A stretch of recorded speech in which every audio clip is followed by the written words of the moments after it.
L'amour. L'amour est mort. À l'instant même où nous avons préféré l'idée de l'amour à l'amour vrai. Où sont passées les lettres d'amour? Où sont passées les rencontres au coin d'une rue, au détour d'un chemin? Oui, vous, là-bas, dites-le moi. Où est passé l'amour? Nous sommes omniprésents sur les réseaux sociaux. Twitter, Facebook, Snapchat, Instagram. Que dis-je? Réseaux sociaux? Non. Nous devrions parler de réseaux trop sociaux. Sur ces plateformes, le paraître est roi. Et, à son service, des millions d'utilisateurs prêts à dévoiler leur intimité pour gagner un maximum de likes. Que retrouvons-nous sur nos fils d'actualité? Messages d'amour, photos en amoureux, moments partagés. Prenons l'exemple de Claire, 21 ans. Elle poste une photo d'elle et François, son petit ami. Ici, un filtre va transformer une photo banale en un cliché extraordinaire. Le compteur explose! 5000 likes! Que cela veut-il dire? Le nombre de likes mesure-t-il l'amour qu'il se porte? Certains me diront là qu'il s'agit d'un cri d'amour. Je leur réponds que ces photos hurlent à l'hypocrisie. J'en veux, pour preuve, la science. Les applications comme Instagram nous font sécréter la molécule du plaisir, de la motivation, de l'addiction, la dopamine. Besoin de vous connecter sur les réseaux sociaux, besoin de likes, besoin de dopamine. 10 likes, 300 likes, 5000 likes. Ceci va activer un de nos besoins profonds, l'approbation sociale. En effet, en tant qu'être humain, nous avons constamment besoin de la reconnaissance des autres. Like et follower matérialisent cette reconnaissance. Ce cocktail magique nous donne le sentiment d'être un individu intégré à la société.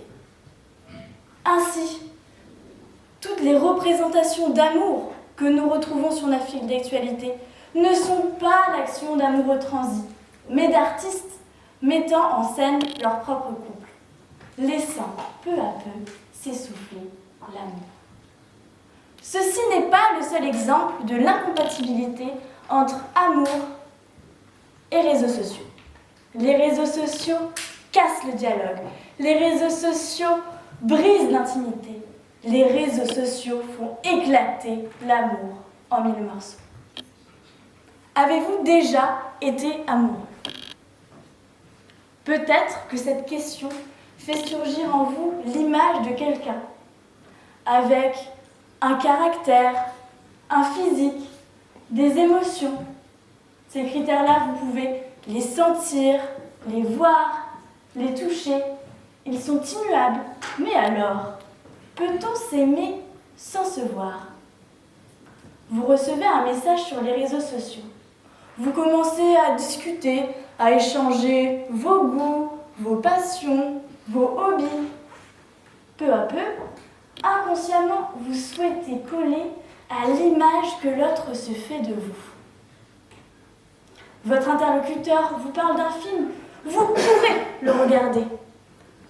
D'une musique, vous accourez l'écouter. Petit à petit, vous créez des points communs imaginaires. Se creuse alors un fossé où tour à tour y jetez des petits mensonges. Je vais vous citer Pascal Cuerdes, psychanalyste. Sur un mot de l'autre, on peut broder un roman. L'objet du désir peut ainsi être investi d'attributs qui lui font tout à fait défaut. Quand viendra le moment de la rencontre, cet ajustement avec le réel sera-t-il possible? Pourrez-vous répondre aux attentes auxquelles vous prétendiez? Non. Nous nous cachons plus derrière nos écrans. N'ayons plus peur de laisser l'amour frapper à notre porte. N'ayons plus peur de le laisser entrer. Merci.